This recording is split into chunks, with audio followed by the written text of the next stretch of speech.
ሰው አላደግ ሲል እንትን ተፈቅዷል እንትን አልተፈቀደም ያለማደግ ምልክቶች ናቸው። አትንካ አትያዝ አትቅመስ እንትን አለ ወይ የለም ወይ ሜኑ ውስጥ ገብቷል አልገባም በክርንትርስ ይሄ ሁሉ ጭንቀት ምን አመጣው?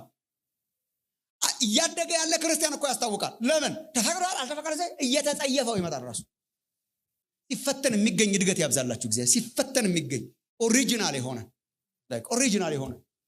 እሱ እኮ ነው ሀገሩን የሞላው። በጣም በየመንገዱ ታገኘዋለህ። በጣም ርካሽ ነው፣ በጣም አበለብል ነው፣ በጣም ይመስላል፣ ግን አንድ ነገር እንኳን አያደርግም። አርቲፊሻል እድገት አቁም ወንድሞች እናቶች። የተቀባባ እድገት እናቁም። በእውነተኛ ሚዛን ተመዝነን እግዚአብሔር ሲመዝነን ከብደን የምንገኝ፣ ሰውም ሲያየን ከብደን የምንገኝ፣ ዓለምም ስታየን ከብደን የምንገኝ እንድንሆን ነው እግዚአብሔር የሚፈልገው።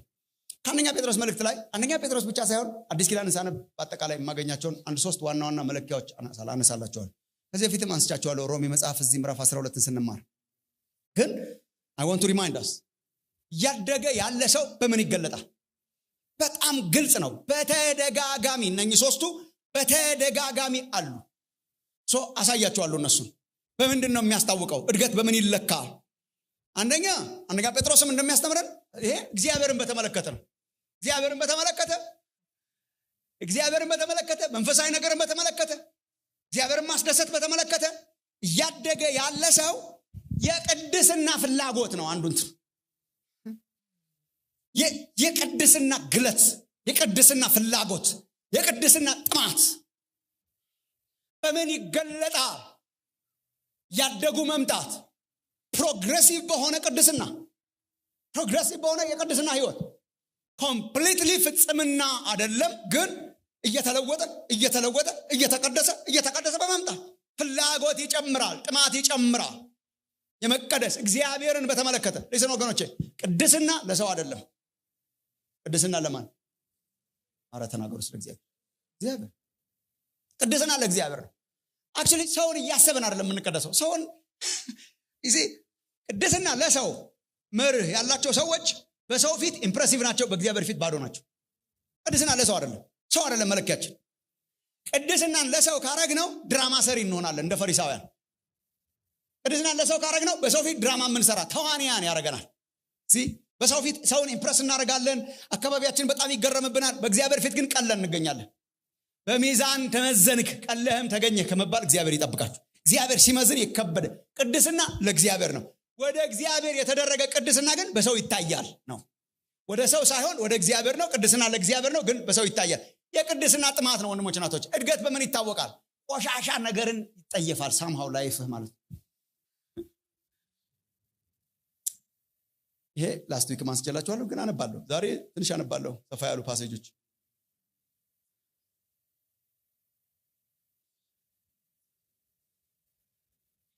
መንፈሳዊ ነገር በአካላዊ ስለሚገባ ላስት ዊክም ትንሽ በአካላዊ ፊዚካል እድገት፣ መንፈሳዊ እድገት፣ በአካላዊ እድገት በጣም ተመሳሳይ ናቸው ፕሮሰሳቸው።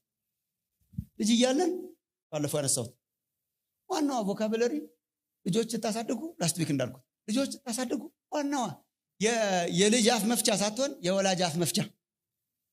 የወላጅ አፍ መፍቻ ሀው ነው። ሀው ያቃጥልሃል፣ ሀው ይገልሃል፣ ሀው እንትን ያረጋል። አቁማ በቃ ያ ሁሉ ያምረዋል ህፃን ሁሉ። እና እያለቀሰ ነው የምታስጥለው የሚጎዳውን ነገር። በጣም አይገርማችሁ? የኤሌክትሪክ ሽቦ ይዛለ ይላል፣ ይገለዋል።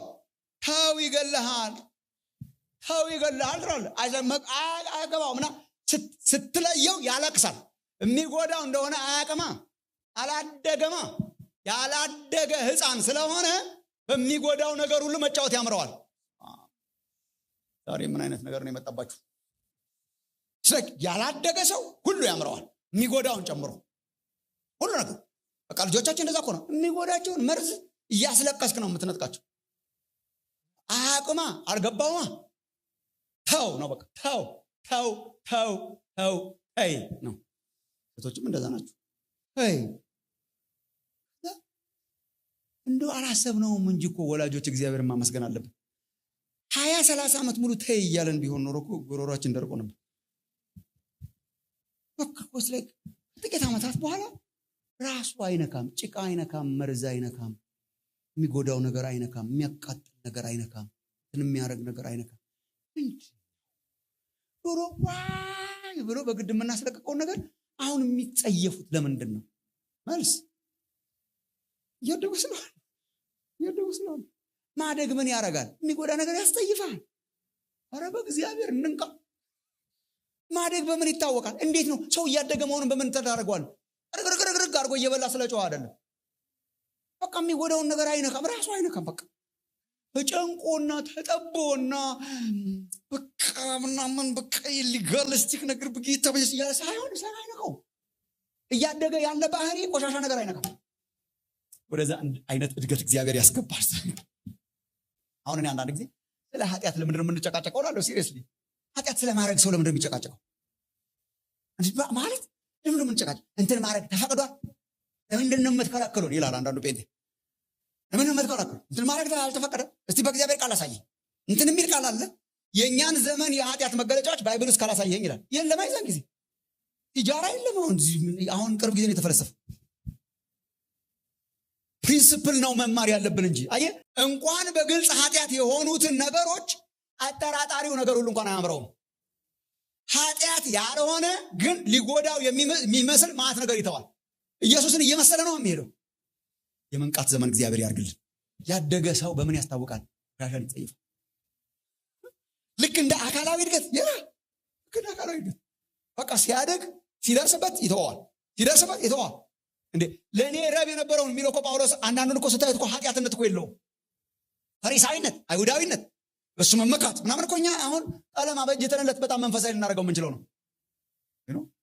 ቤተክርስቲያን አሳላጅነት፣ ለክርስቶስ ያለ ለእግዚአብሔር የነበረ ቅንዓት እና ማት ነገሮች ይዘረዝርና ለእኔ ረብ የነበረውን ሁሉ ተጸይፌአለሁ ይላል። እንደ መኖር ቆጥረዋለሁ፣ እንደ ቆሻሻ ነገር ቆጥረዋለሁ ይላል። ረብ እንደሌለው ነገር ቆጥረዋለሁ ይላል። ዋይ እድገት እሱን ነው የሚያመጣው። እያደግክ ስትመጣ ቆሻሻን ትጸይፋለህ።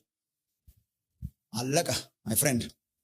የት ያገኘ ነው? ምዕራፍ 1 ቅድም ያነበብነው ምዕራፍ 1 እና ምዕራፍ 2 ስለ መንፈሳዊ እድገት ናቸው። አሳያቸዋለሁ ኔክስት ዊክም። አንደኛ ጴጥሮስ እደጉ፣ ተሰሩ፣ እደጉ፣ መንፈሳዊ ቤት ለመሆን እየተሰራችሁ እደጉ ነው በቃ ትእዛዙ።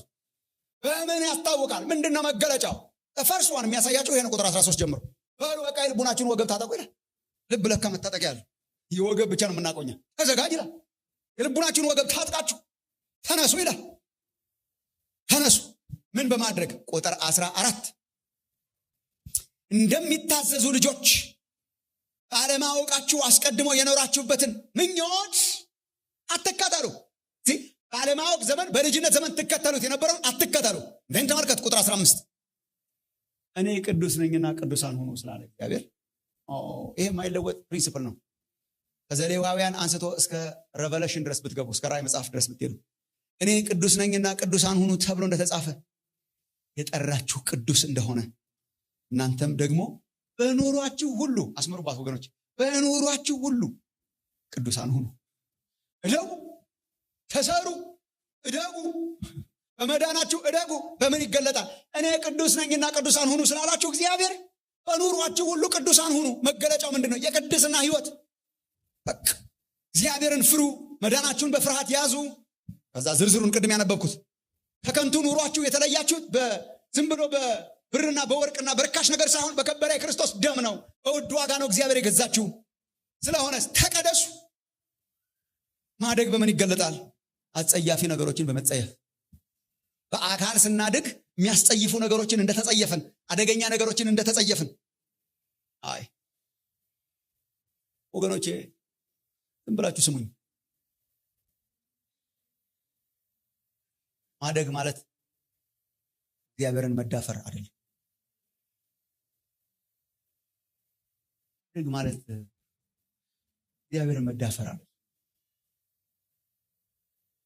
አንዳንድ ክርስቲያኖች ያጋጥማቸው ያደጉ የሚመስላቸው በእግዚአብሔር ጆክ ሲሰሩ ነው። ድሮ የሚያስደነግጣቸው ነገር ሳያስደነግጣቸው ሲቀር፣ ድሮ እየፈሩ ይሸሹት የነበሩትን ነገሮች አሁን መለማመድ ሲጀምሩ፣ የእግዚአብሔር ነገር ሲቀልባችሁ ማደግ አይደለም። ያደጉ የእግዚአብሔር ነገር ይከብድባቸዋል። እግዚአብሔርን መዳፈር እድገት አይደለም። እግዚአብሔርን መልመድ እድገት አይደለም። እግዚአብሔርን መናቅ እድገት አይደለም። ቅድስናን ቸል ማለት እድገት አይደለም። በኃጢአት መጫወት እድገት አይደለም። ያደገ ሰው ኦፖዚት ነው። ያደገ ሰው ተቃራኒው ነው። ምን ያደርጋል? እግዚአብሔር የሚጠላቸውን ነገሮች ይጠላል፣ ይጸየፋል።